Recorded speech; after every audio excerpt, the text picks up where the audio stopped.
निकेतन उच्च माध्यमिक विद्यालय से ममता कछुआ आपका ऑनलाइन क्लास में स्वागत करती हूँ। आज हम माध्यमिक शिक्षा बोर्ड कक्षा 12 की पुस्तक जो इतिहास की है उसमें सबसे पहला अध्याय भारत का वैभवपूर्ण अतीत उसका अध्ययन करेंगे।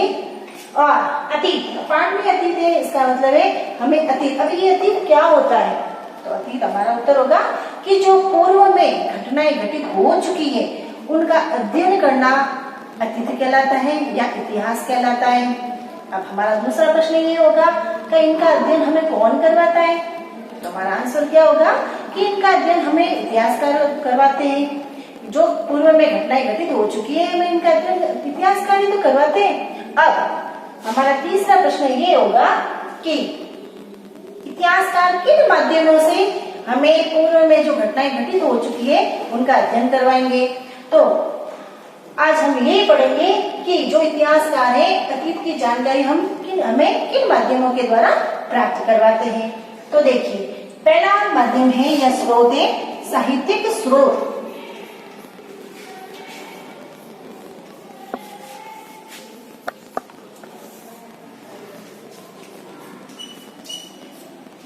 और दूसरा स्रोत है पुरातात्विक स्रोत।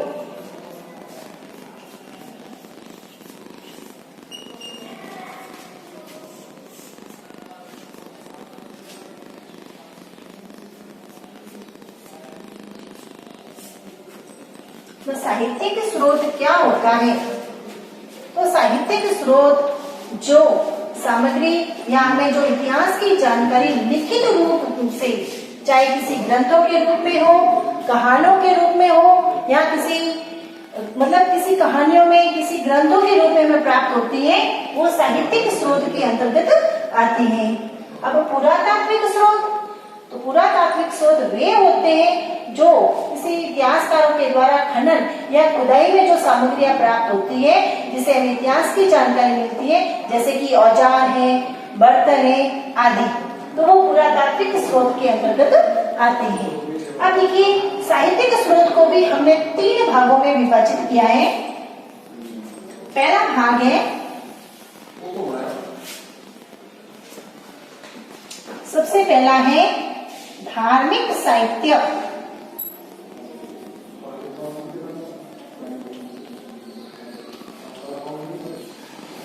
दूसरा है धर्मेतर साहित्य।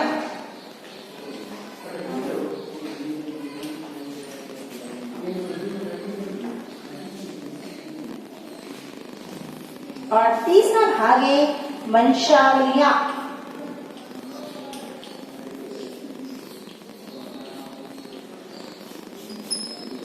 यानी साहित्यिक स्रोत की जानकारी हम 3 माध्यमों के द्वारा प्राप्त करते हैं। आप देखिए, सबसे पहले धार्मिक साहित्य, अब नाम से ही पता चलता है यानी ये धर्म से संबंधित है। ये धर्म से संबंधित जो हमें इतिहास की जानकारी प्राप्त होती है वो धार्मिक साहित्य के अंतर्गत आती है।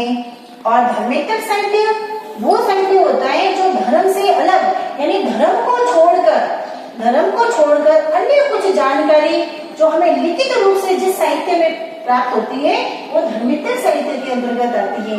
यानी इन धर्मों के जो धर्म ग्रंथ है उनको छोड़कर जो भी कोई दूसरी सामग्री किसी दूसरे माध्यम के द्वारा हमें प्राप्त होती है वो धर्मेतर साहित्य के अंतर्गत आती है।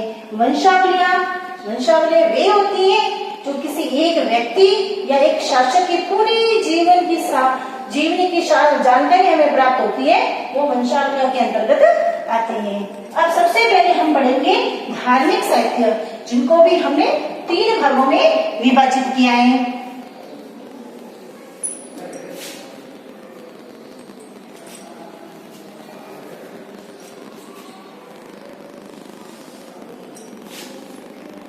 सबसे पहले है ब्राह्मण साहित्य।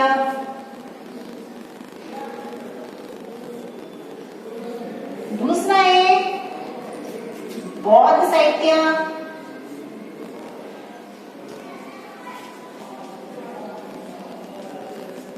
और तीसरा है जैन साहित्य।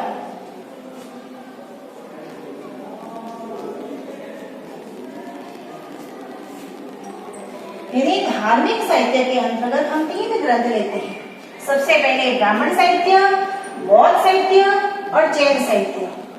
ब्राह्मण साहित्य में ब्राह्मण ग्रंथों के इतिहास की जानकारी हमें प्राप्त होती है और बौद्ध साहित्य में हमें बौद्ध धर्म की जानकारी प्राप्त होती है, बौद्ध ग्रंथों की जानकारी प्राप्त होती है और जो बौद्ध थे उनके पूरे शासकों की जीवनी वगैरह ये सब हमें बौद्ध साहित्य के अंतर्गत प्राप्त होती है। जैन साहित्य में जैन ग्रंथों के बारे में हमें जानकारी प्राप्त होती है। तो आज हम अध्ययन करेंगे ब्राह्मण साहित्य। तो सबसे पहले देखिए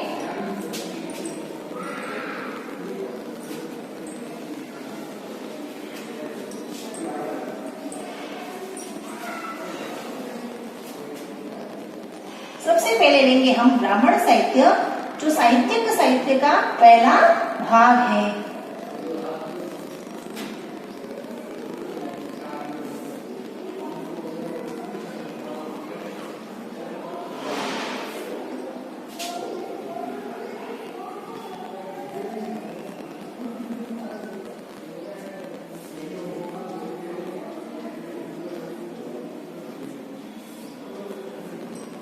ब्राह्मण साहित्य यानी ब्राह्मण ग्रंथों की जानकारी प्राप्त होती है।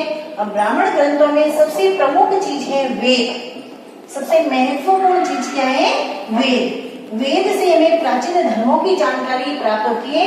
प्राचीन जो वेद में जो ग्रंथ में स्तुतियां मंत्र वगैरह थे उनकी जानकारी हमें वेदों के द्वारा ही प्राप्त होती है।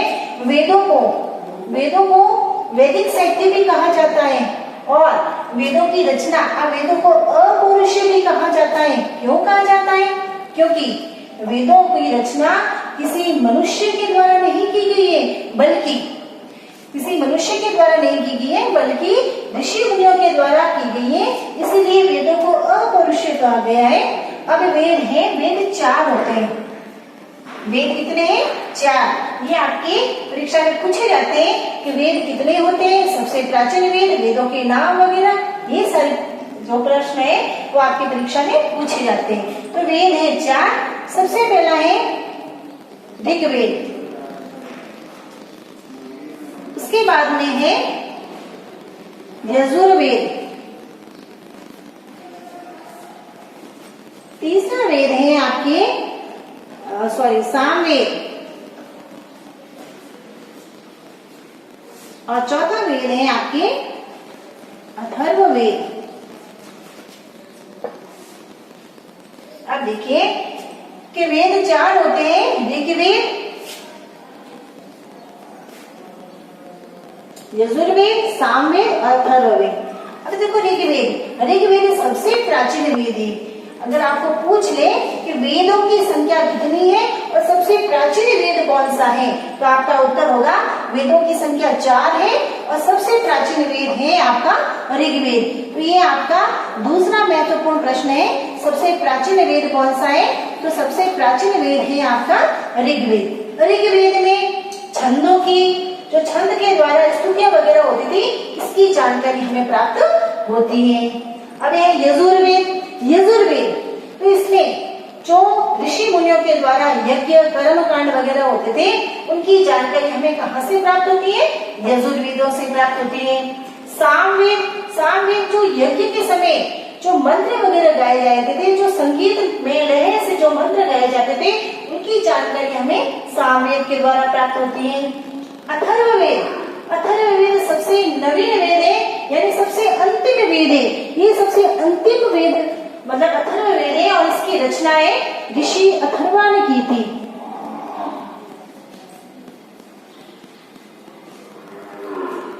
इसीलिए इस वेद का नाम अथर्ववेद पड़ा और ये सबसे अंतिम या नवीनतम वेद कह सकते हैं। अब इसमें ये भी आपका प्रश्न बनता है कि सबसे अंतिम वेद कौन सा है या सबसे नवीनतम वेद कौन सा है, तो आपका आंसर होगा अथर्ववेद। अब देखिए अथर्ववेद में जादू टोना, तंत्र मंत्र या कोई रोग निवारण संबंधी जो भी जानकारी हमें प्राप्त होती है वो अथर्ववेद के माध्यम से ही प्राप्त होती है। अब ये तो वेद हो गए। अब इस वेदों में भी वेदों के 4 विषय हैं या 4 भाग होते हैं। वेदों के कितने भाग हैं? 4 भाग हैं। सबसे पहले है संहिता, दूसरा है ब्राह्मण ग्रंथ,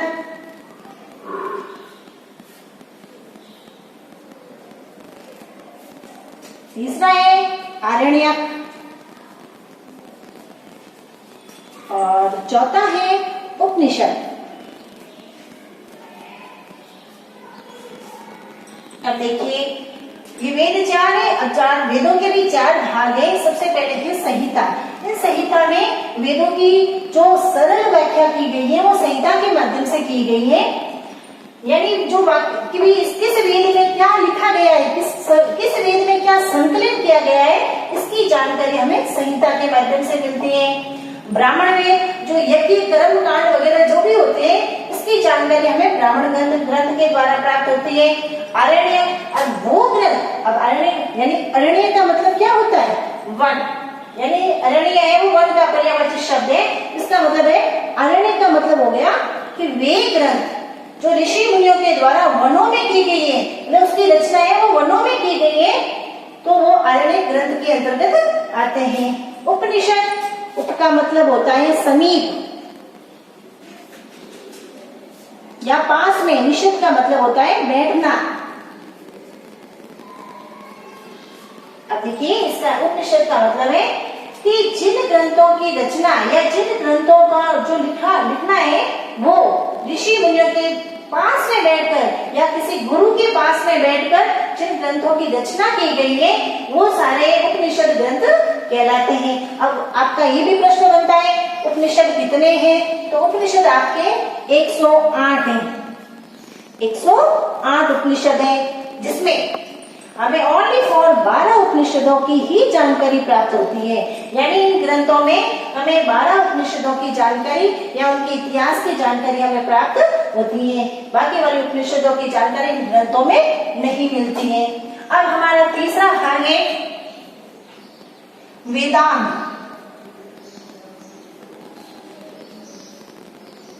अब वेदांग क्या होता है, वेदों को आसान या सरल भाषा में समझने के लिए वेदांग की रचना की गई है। अब वेदांग कितने हैं, वेदांग है 6।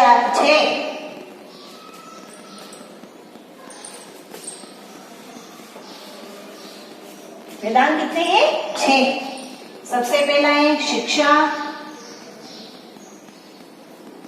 दूसरा है कल्प, तीसरा है निरुक्त,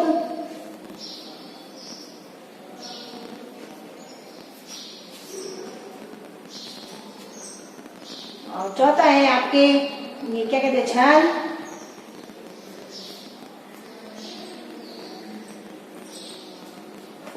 छंद के बाद में आपके व्याकरण,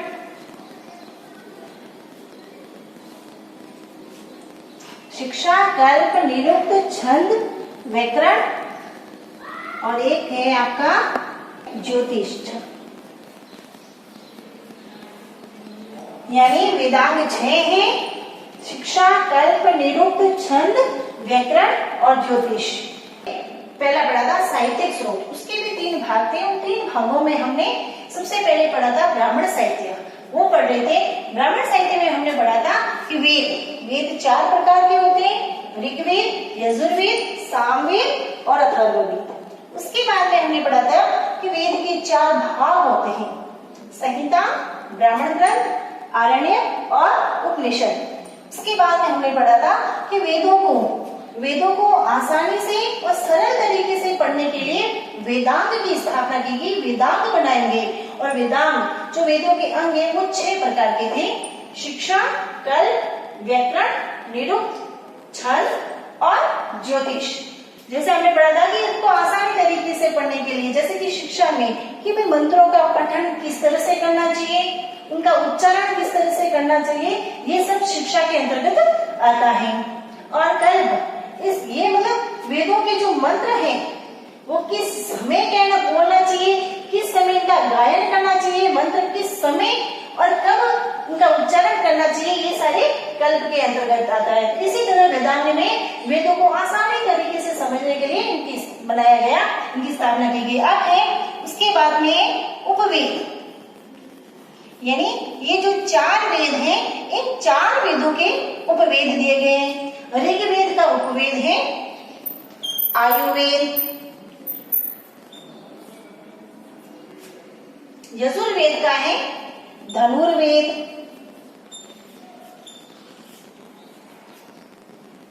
सामवेद का है गंधर्व वेद,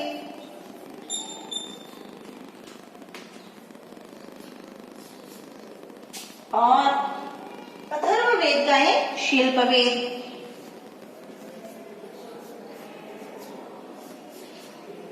मतलब इसमें बताया गया है इन उपवेदों में भी अलग अलग, जैसे कि आयुर्वेद में हमें चिकित्सा संबंधी जानकारी प्राप्त होती है। आयुर्वेद में हमें चिकित्सा संबंधी जो भी जानकारी है वो हमें आयुर्वेद से प्राप्त होती है। धनुर्वेद में वास्तुकला के बारे में हमें जानकारी प्राप्त होती है। और जो संगीत, जो मंत्रों का उच्चारण वगैरह है वो हमें गायन यानी गीत गाकर मंत्रों को गायन कला के द्वारा किस तरह से गाया जाता है, ये हम सामवेद से प्राप्त होते हैं। और सामवेद का उपवेद है गंधर्व वेद, तो ये है संगीत से संबंधित। जो गंधर्व वेद है वो किससे संबंधित है, संगीत से। और शिल्प वेद में हमें सैन्य ज्ञान का पता चलता है। तो हमने यहाँ तक जानकारी प्राप्त की। अब है वेद महाकाव्य। प्राचीन भारत की जानकारी हमें 2 महाकाव्यों के द्वारा पता चलती है। एक है रामायण और दूसरी है महाभारत।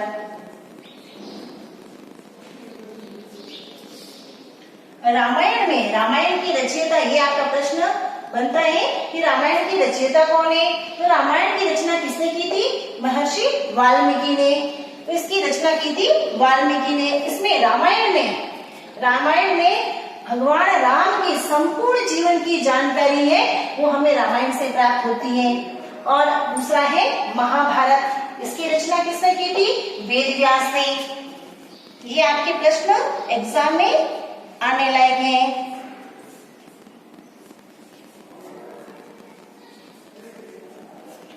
अब महाभारत की रचना वेद व्यास ने की थी और उनमें बताया गया है पांडवों और कौरवों के युद्ध का वर्णन कि किस तरह से कौरव और जो पांडव थे उन्होंने युद्ध किया। और ये महाभारत को कम से कम 18 पर्वों का मतलब है भाग, तो कम से महाभारत को 18 भागों में भी विभक्त किया गया। एक भाग में अलग चीज बताई गई है, दूसरे में अलग जीवनी बताई गई है। इस तरह से महाभारत को 18 भागों में बांटा गया है। अब उसके बाद में सबसे हमारा अंतिम टॉपिक है पुराण। तो पुराण कितने हैं, 18 पुराणे, और 18 पुराणों को भी 5 भागों में, 18 पुराणों से हमें प्राचीन भारत की जानकारी भी प्राप्त होती है। और उसके बाद में है स्मृति। ये ऋषि मुनियों ने वेदों या संहिता को ज्ञान प्राप्त करने के लिए वेदों से जो संहिता के द्वारा जो हमें ज्ञान प्राप्त होता है, इसके लिए उन्होंने ऋषि मुनियों ने स्मृतियों की रचना की है। ज्यादा इंपोर्टेंट जो स्मृतियां हैं वो है मनुस्मृति, पाराशर, नारद। इस तरह से ये स्मृतियों के द्वारा भी हमें वेदों की या प्राचीन भारतीय जानकारी प्राप्त होती है। पुराण 18 है, इसमें देखो जैसे कि अलग अलग पुराणों में अलग अलग जानकारी या अलग अलग जीवनियों के बारे में अलग अलग शास्त्रों की जानकारी प्राप्त होती है। जैसे कि वायु पुराण, गरुड़ पुराण, इस तरह से ये अलग अलग पुराणों के जानकारी दी गई है। तो आज हमारा टॉपिक ब्राह्मण साहित्य खत्म होता है। ब्राह्मण साहित्य के बाद में बौद्ध साहित्य आएगा जो बौद्धों के धर्म के बारे में हमें जानकारी प्राप्त करवाएगा। धन्यवाद।